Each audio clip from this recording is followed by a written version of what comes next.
Greetings, Moonlight. This is your man on the moon, the Moonlight King, here on this episode of Moonlight Kingdom Reviews. We are reviewing part 2 of the Trainwreck episode covering the Storm Area 51 situation slash disaster slash incident slash whatever you want to call it. And then this one, folks, part 2, we are getting into here and now. And this one, the continued escapades of the whole Storm Area 51 event. Getting into that one with returning cast members of Matty, Connie, Disco Donnie, and many more now added to this cast of miscreants and misadventured individuals in 3, 2, 1. Anyway, now we're getting into the story opera to part 2 of it all to let you know that apparently it would seem that this event, the event of Storm Area 51, which didn't initially seem to have any real money behind it, no real corporate sponsorship behind it or any of that, according to the people in the documentary, it did have one big sponsor, one pretty huge sponsor covering some of the fees. And so, yeah, folks, ladies and gentlemen, the Storm Area 51 event is appeared to have been proudly brought to you by Pornhub. Of all the things that they could have had to sponsor this, they went with. So wait a minute, that's what they got. That's what all the. Oh, it makes sense given the clap them cheeks hashtag that was associated with this event. But anyway, with 12 days to go to alien stock, Matty shows up on the morning show, and he looks completely petrified. And his appearance on this show catches Connie completely off guard when he says, "I'll be in Nevada. Wherever the event happens, I'll be there." And that's when it hits her that the event that she had planned on doing and spent thousands of dollars trying to make happen in Rachel wasn't happening like she thought it was. Instead, Matty and this guy Frank, a new man who'd entered the picture and was going to help shepherd the event now that Disco Donnie was out of the occasion, out of the running, we're going to be taking it to Las Vegas instead. At this point, everybody starts suing everybody. Connie sues Frank sues Connie, and the freaks on the internet start turning on Matty because, I don't know, it felt like he wasn't the hero they thought. He wasn't the guy that they propped him up to be. He wasn't their Naruto headband wearing hero that they initially thought he was. He was seemingly turning the Storm Area 51 thing into an EDM festival happening in Las Vegas and not in the town of Rachel as they initially thought, not near Area 51 as they all initially thought, so they started turning on him. Now, Matty, of all people, could easily just walk away from all this, but Connie couldn't. See, unfortunately, she'd already spent so much money and devoted so much time to this endeavor. So, given all the time and effort she's put in, she was going to make this damn thing happen, no matter what it took. Because people were still going to come to the town of Rachel. They were still going to need, a place to, a place to actually, have their little Storm Area 51 event, She'd already devoted way too much time. She was too heavily involved to step away now. She had to. It was one of those situations of better I stay the course and later down the line maybe walk away with something than abandon ship now and definitely walk away with nothing. So yeah. It was also around this time that once it became very clear that the arrival of hundreds of people could be a very credible thing that happened to the base of Area 51, the Army got involved. And the Army, which Area 51, as you all know, is a military base. It's not just a random location in the middle of the desert. It is a military base in the middle of the desert. And with any military base, they have armed response for trespassers and such. So, upon hearing of potentially thousands upon thousands of people would be turning up to this military base in the middle of nowhere, the Army acquired additional people, weapons, and even issued a flight restriction for the area. As even the people who lived in the town of Rachel started to prepare for the event that was at this point, at the point of the Army was talking about, it was like 2 days away. So these people, The people at this army base, the people in this town, they weren't treating this like some, oh, it's a dance event, it's just a little music festival got going on, a little alien version of like, Woodstock or whatever. They were treating it like it was a full blown invasion coming their way. And they were arming up, getting ready. It's like, all right, the freaks on the internet are going to be coming and we're going to be ready when they are. Moving on to 29th September 2019, the date of the Area 51 takeover / alien stock. Now, there was almost a bit of an incident, because the sheriff early in the day pulled over a dude who, it turned out, had a whole load of machine guns in the back of his car. Sheriff managed to get them off him, convince him like, hey man, while you here in the town, hand over them firearms and, you'll get them when you leave, huh? How about that? And they were like, oh, okay, Sheriff, no problem. Now that's a pretty reasonable thing to ask somebody. It's kind of like in the Wild West when you'd go in a saloon and they'd be like, while you're in the saloon, could you check your firearms, man? You can get them on the way out. Like, oh, well, okay, then I can understand the need for safety and all that shit. It's so yeah, that was an almost incident. I would hate to imagine what would have went down if that dude with the machine guns had showed up at the damn Area 51 with the rest of them. It could have ended horribly. Anywho, yeah, this had me wondering, man. And it had him wondering too, how many other people that were going to this thing might have some weapons of their own. But to the moment itself, to the actual Storm Area 51 moment itself. I'm not gonna build up suspense or nothing. I'm just gonna say what happened. The US Army got punked. Yes, folks. The US Army, arguably one of the greatest fighting forces in the history of the world, got punked by a bunch of dudes on the internet. And they were waiting, right? Guns at the ready.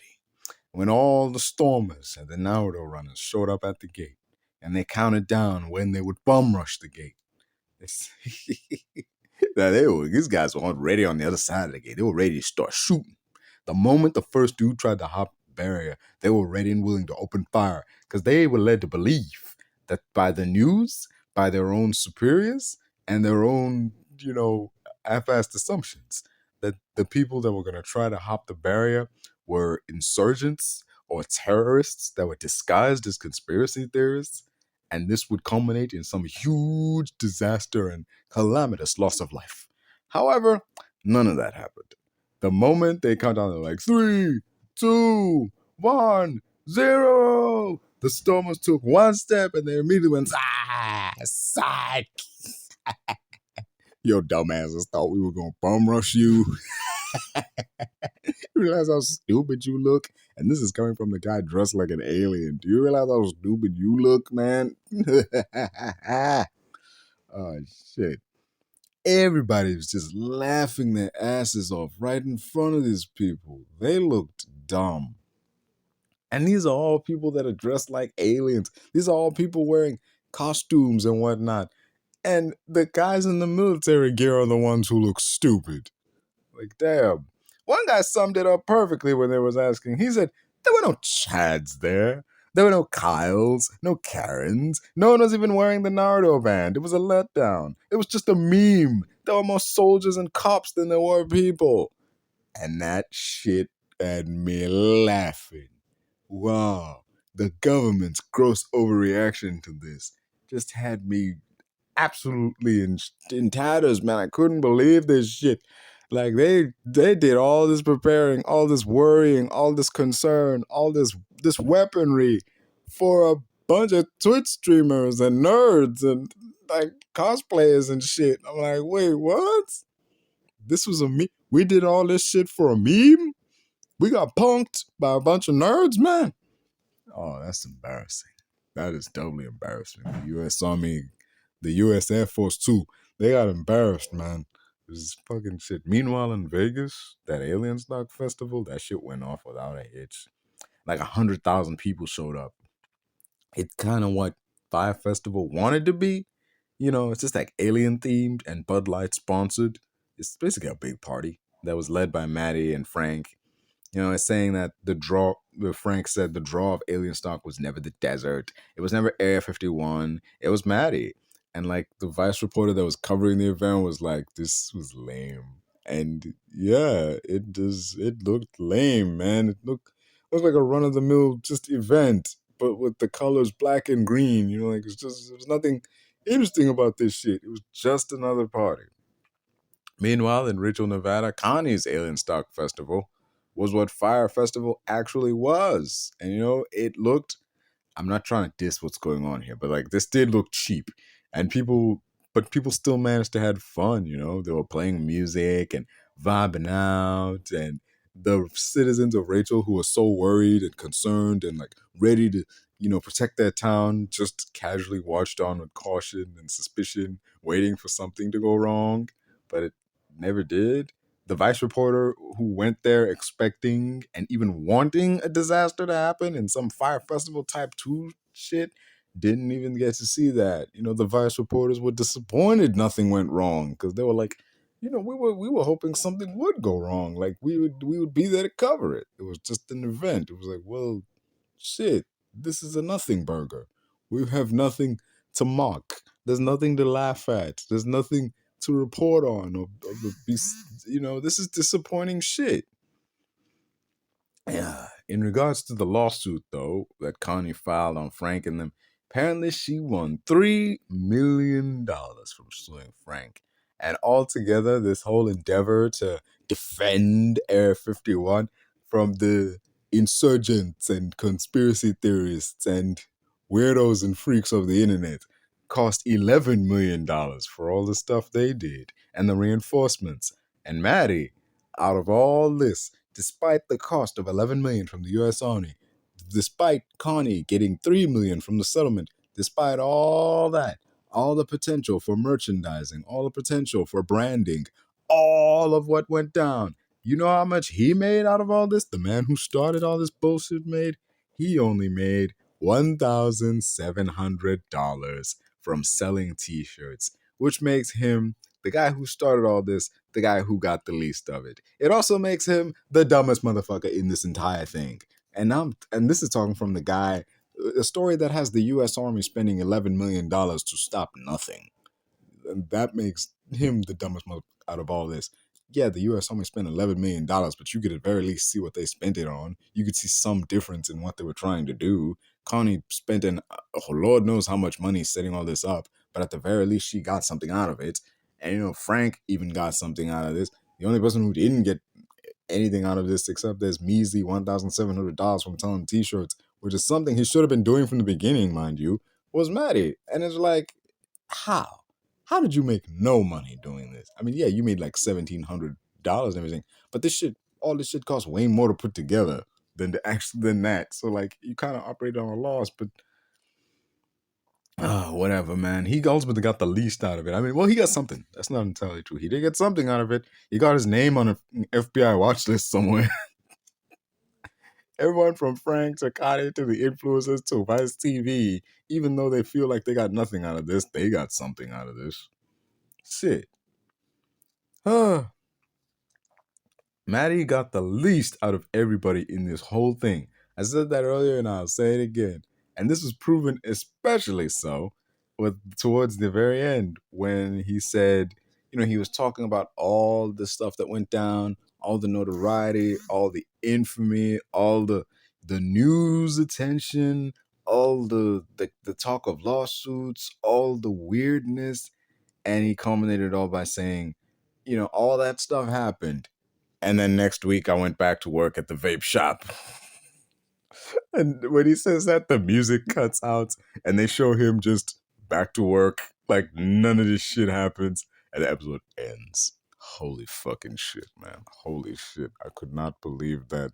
Like, wait a minute. What do you mean? And then I just went back to work at the vape shop. Like, so you're saying you could have done none of this and you would still be right back where you started, man? Like, wow. Just fucking wow. That's how you know for sure. Everybody got something out of this except this dude. You didn't get shit. Oh, he got jack shit. He got less than shit. Man, yeah, you became the dude who did the, Storm Air 51 thing, and the occasional person might recognize you in the street and all that.